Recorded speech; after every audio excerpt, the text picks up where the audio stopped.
Ramsuratkumar ki Jai. Sarvam Yogi Ramsuratkumar Arpanamastu.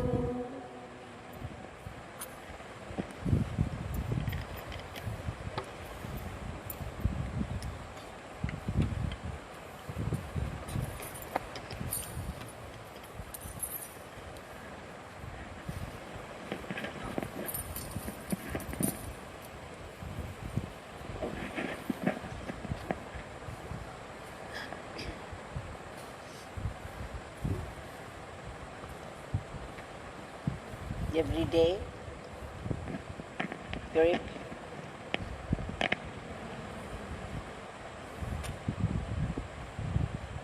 after the powerful Nama Sankirtan,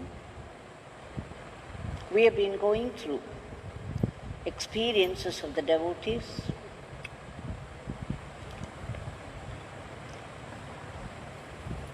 in order to relive those experiences ourselves and benefit from the flow of grace. Each detail about Bhagwan invokes a certain grace, if you know what he means.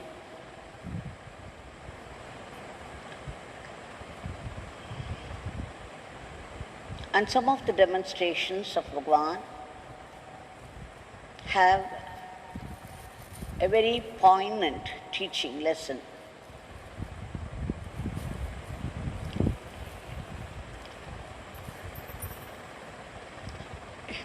Today also, we shall go through a certain experience where Bhagwan taught me specifically what is giving, the true meaning of giving.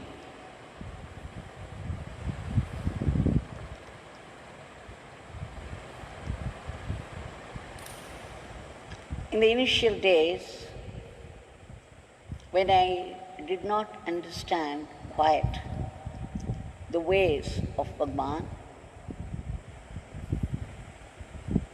I was watching for some days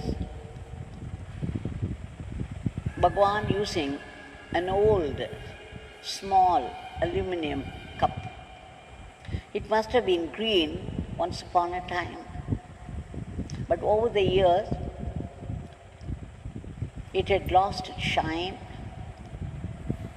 and the green, there were only one or two patches of green.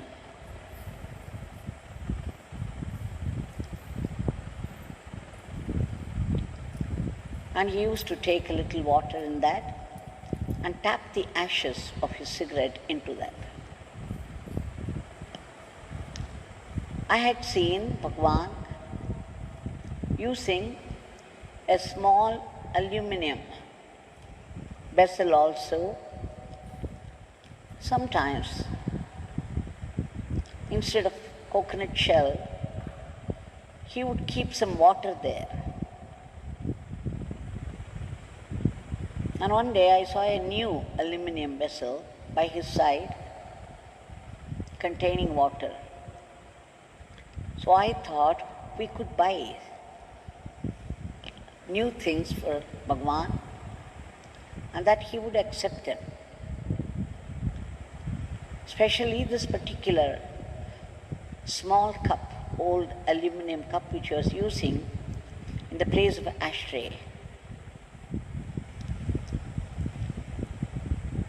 Was drawing my attention so much that one day back in Salem, I went around the bazaar looking for a suitable ashtray.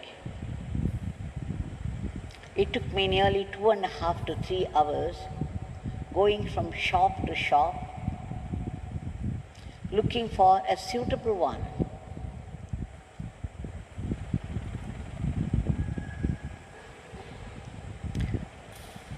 Finally, I found one in one of the shops which was round in shape, and inside there were 4 grooves for the cigarettes to be kept while smoking. And then in the center, it was a shining silver, and there was a drawing of the world, the globe. And above that, there was the sun shining upon this. It looked very significant to me, and in ways, it reminded me of Bhagwan's grace falling upon the world. How Bhagwan was like the sun illuminating the whole world with his grace. So it seemed very appropriate. And then I bought it very happily, and I had huge imagination that Bhagwan would accept it, would be glad to see it and accept it.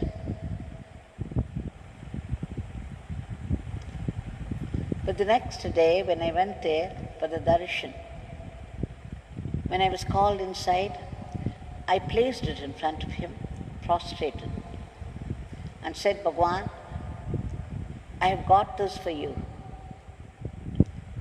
Oh, he said. I was so insensitive, I did not know this woe carried a warning. It sounded very casual to me. I went and sat in a place allotted to me.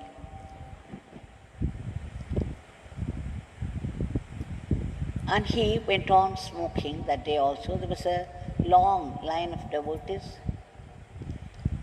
It was one-to-one darshan. People were coming one by one.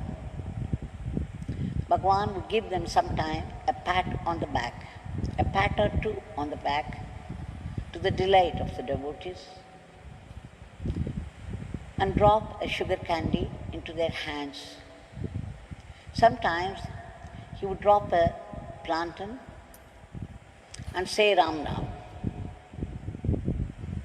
And sometimes he would raise his both hands and say, my Father blesses you. Whatever was there, it was all pure grace from him. There was no need to distinguish one from the other. I learnt all that later on. His mentioning Ram Ram was also a huge blessing, which people might not know. So as people were coming one by one, almost 45 minutes passed, and Bhagwan was not making use of the new one. He continued with the old, patched one. Then I thought maybe he was very absorbed in his work, in his father's work, and it might do to draw his attention to that again. So I said, Bhagwan, did you see the inside of the ashtray? There is a globe. Oh, there is a globe. Jairama. Is there a globe, Jairama? Yes, Swamiji. And then I said, there's a sun shining upon that. Oh, Jairama, is there a sun shining upon that? Again, the warning bells sounded very clearly, but I was still insensitive to it, carried away by my persistent desire that he should use it. Had I not gone to the bazaar, ransacked the whole place, spending 3 hours before I got it, should he not use that? The mind being what it is, a trickster, it could do anything. The vagaries of the mind. So I just pushed ahead. Even I thought he was just making casual fun of me. And then again there was a crowd collected outside, and then people started to come one by one. Bhagwan said all that, but he never used it. He continued with that so old, small cup. Another 45 minutes were gone.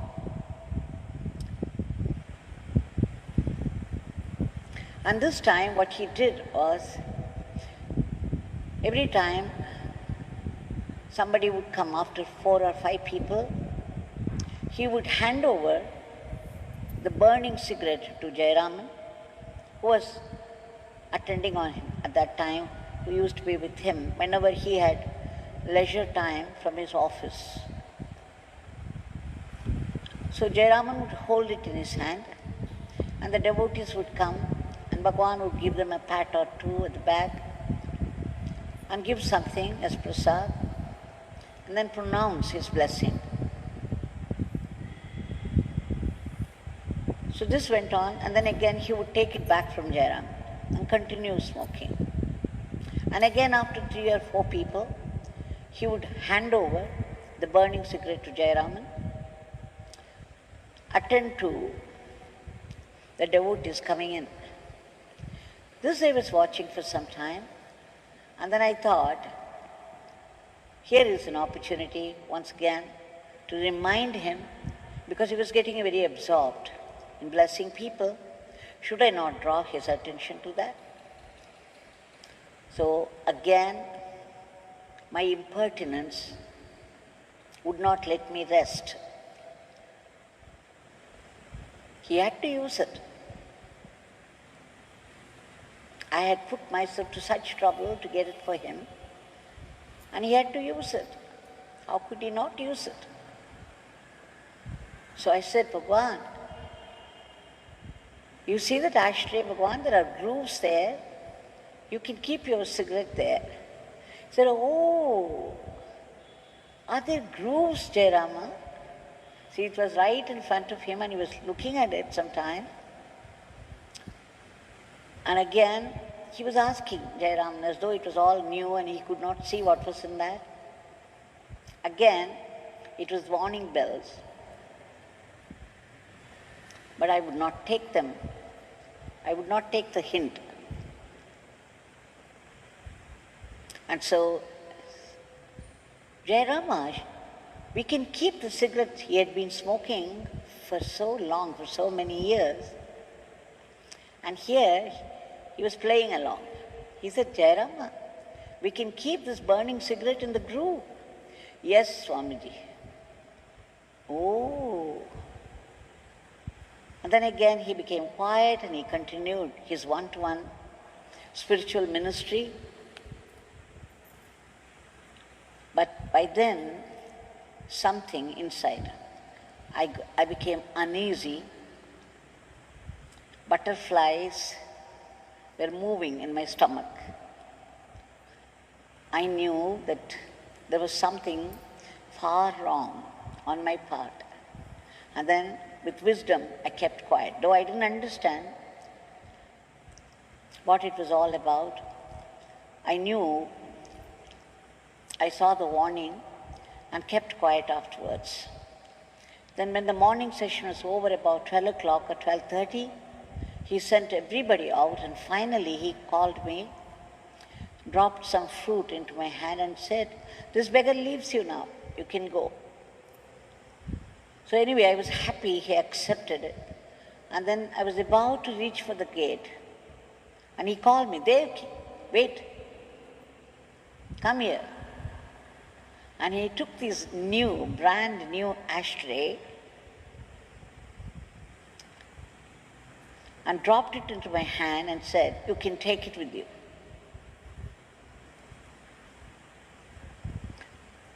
You can imagine my plight.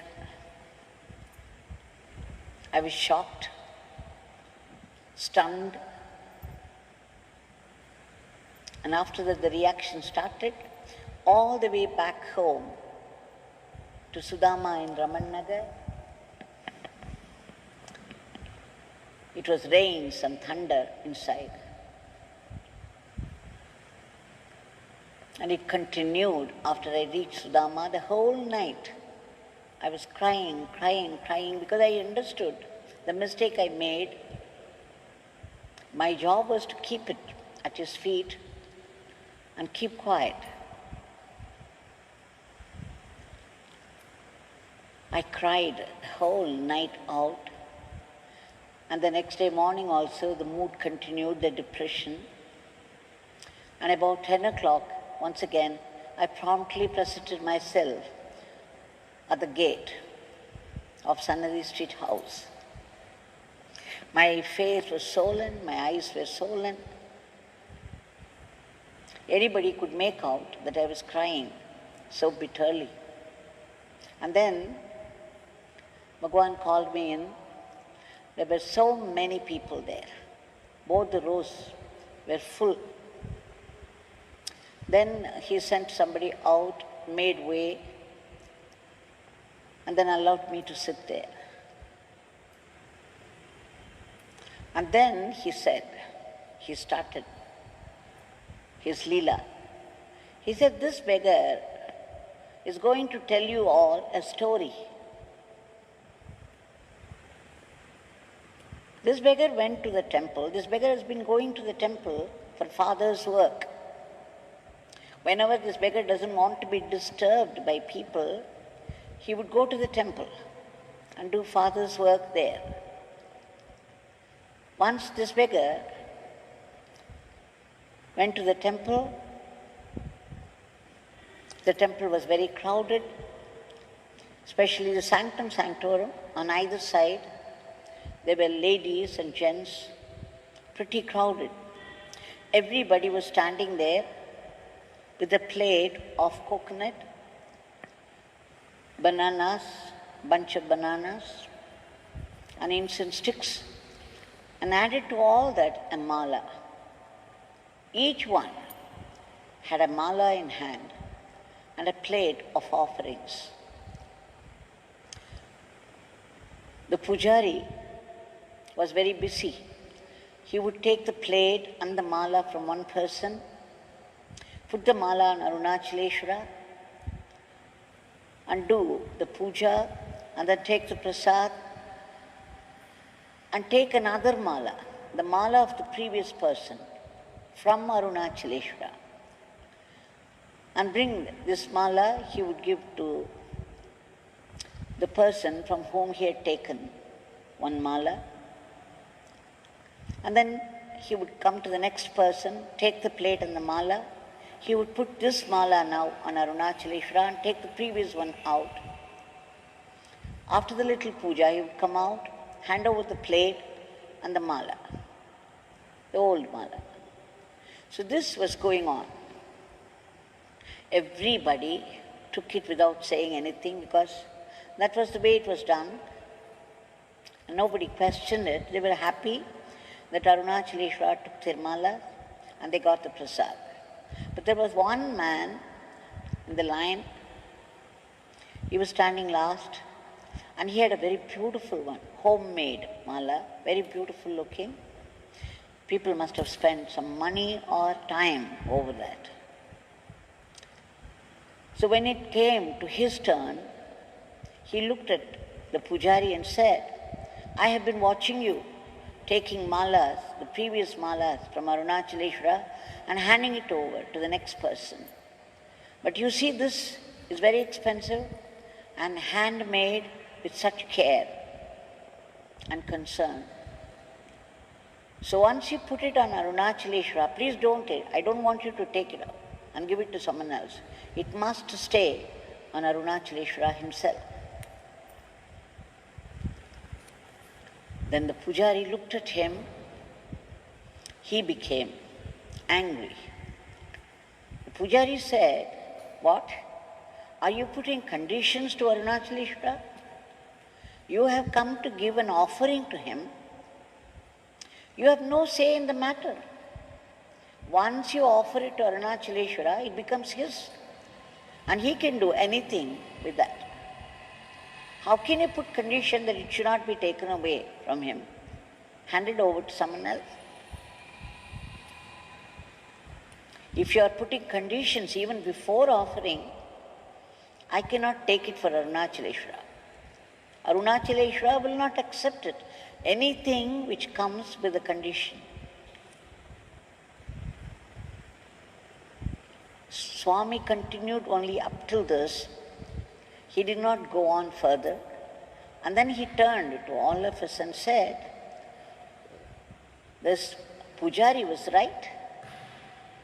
When you offer something to Arunachaleshwara or to anybody for that matter, once you have offered it, you have no more say in the matter. You cannot tell the people to whom you are giving anything at all how to use it. You should not have any expectations. You have no say in the matter at all once you hand over something to somebody. This is giving. If you expect something, if you expect them to use it in a particular way, and if you have a condition to put forth, it's no giving at all. It cannot be accepted. And I knew who he was referring to, and I learnt my lesson the hard way. I needed it. I needed the blast. I needed the beating. And it was a blessing. A lesson I never forgot. Though I paid dearly for it with tears, I knew I had learned a very valuable lesson. And I'm sure there were a few other people who would have learnt it also. So whenever Swami did a demonstration, what I mean is a leela, there would be, if you are very alert, you can see a teaching lesson there. Many of us say to him or write to him, "Oh, we have offered ourselves to you. We have surrendered ourselves to you." But then we have so many expectations after that. We want him to do this, we want him to do that. Often, Bhagwan would get letters saying in the very first paragraph, "Swami, we are offering our families at your feet. We are offering ourselves completely at your feet. We have surrendered to you." And then the next paragraph, there will be a list of things that they expected from Bhagwan. "Please give your blessings. We are building a new house. Please give your blessings. Our daughter has to be married.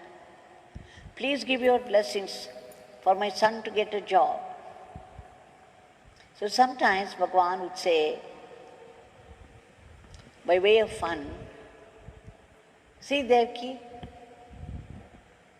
they have surrendered to this beggar with a list of expectations. They do not understand, they have surrendered only their problems to me, not themselves." Conditional surrender.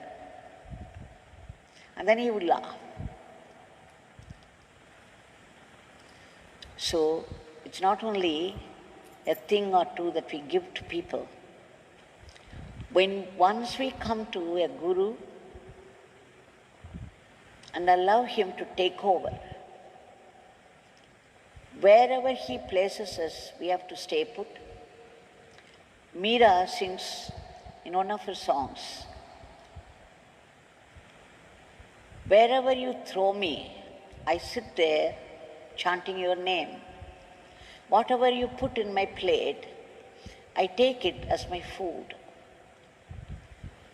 Whatever cloth you throw to me, that I wear." And she says, "I have no choice. I have come to you helplessly, and I have no choice but accept whatever you do to me as a blessing." So this is what a devotee is expected to do, to offer, to give completely the power of attorney to the divine or to the guru. Otherwise, it's only partial, conditional surrender, which is no surrender at all.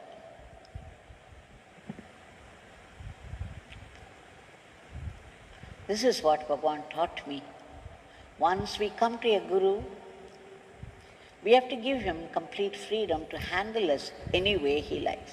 I had seen in Sanjay Street House, people would come and keep 10,000 rupees or something. And then Bhagwan would ask, after some time, he would ask, "You are giving it to this beggar? This 10,000 rupees? Yes, Swami. It's only for you, Swami. Oh, you sure you have given it to this beggar? Yes, Swami. Which means it belongs to this beggar? This beggar can use it? Yes, Swami." And then a poor lady, this I had seen, witnessed 2 times. A poor lady had come, and then she was saying that she had fixed her daughter's marriage, but she needed money for that. And then immediately Bhagwan said, "Okay, you take this money." He gave, those days 10,000 is a lot of money. He gave that straight to her, saying, "Amma, you spend it for your daughter's marriage." You should have seen the joy, the joyful tears in the face of that poor lady. She said, "Are you, Swami? What can I say? How can I thank you?" He said, No, you don't thank me. It's my father who is giving it to you. This beggar does nothing. This beggar cannot do anything. Only my father can do everything. So like that, only Bhagwan, our Guru Bhagwan, can do everything. And it's best to surrender ourselves at his feet and accept whatever comes our way, whatever life gives to us. It comes only from God, from the Guru. Does that mean we should not make any effort at all? Does surrender mean that we should not make any effort at all? Our ego is very active. How can you not make any effort? Effort would come effortlessly. So we have to make effort because of the dictates of our ego. We cannot rest. So let's keep making our efforts to achieve something. But while making efforts, whatever is the result is in the hands of God, in the hands of the divine. After making our effort, complete effort, we should learn to accept whatever comes as the upshot of it, whatever comes as the result. Be it a failure or a victory, it's from him for his own reasons. And because it's from him, it's a definite blessing. Whatever life brings to you, be it a joy or sorrow, it comes from the divine. And therefore it's got to be a blessing. It happens because it's necessary for you. How is it necessary? Losing a very dear one, or losing money in business. How can this be a blessing? It is a blessing because it's coming from God. It happens because it's necessary. How is it necessary? It's necessary for your spiritual growth, for which sake this body is given to you, this life is given to you. The whole life is given to you only for the remembrance of God, only for your dedication to God. So whatever comes from God can only be a blessing. And if you believe so, you will also see how it turns into a blessing. And Yogi Ji had given us many concessions. He had often said, those who work for this beggar with dedication, Father would make all their sufferings into blessings. all the sufferings will turn into blessings. But then you have to believe. And what do we gain by it? Even after making my effort, if I don't get something, and if I still accept it as a blessing from my Guru, blessing from God, you will be alert and you will be able to see how it turns into a blessing. It does not turn into a blessing because of your belief. It is by itself, by its nature, a blessing. But God will give you the sensitivity to see how it is a blessing. This is what we call spiritual growth. Accepting, learning to accept everything as a blessing from God, so that at one point you will see only grace in everything. In the beginning, only the good things are considered as grace. But as you grow up spiritually, you will begin to see grace in everything. And that is the spiritual growth. And then finally you would see only God in everything. This is the purpose of life. So, knowing this,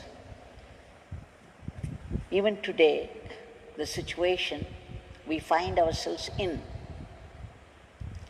has come from God for His own reasons.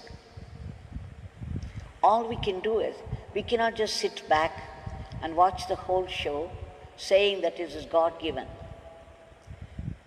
It is only for Mahatmas, where there is no ego at all. But for people for whom the ego is active, they have to make effort to alleviate their own suffering. And the best way to do is to sing the name of God and pray to Him. So let's do that. Bhagwan is here in front of us in the form of his Murti, with his raised hand in benediction. Let us offer our prayers. Bhagwan,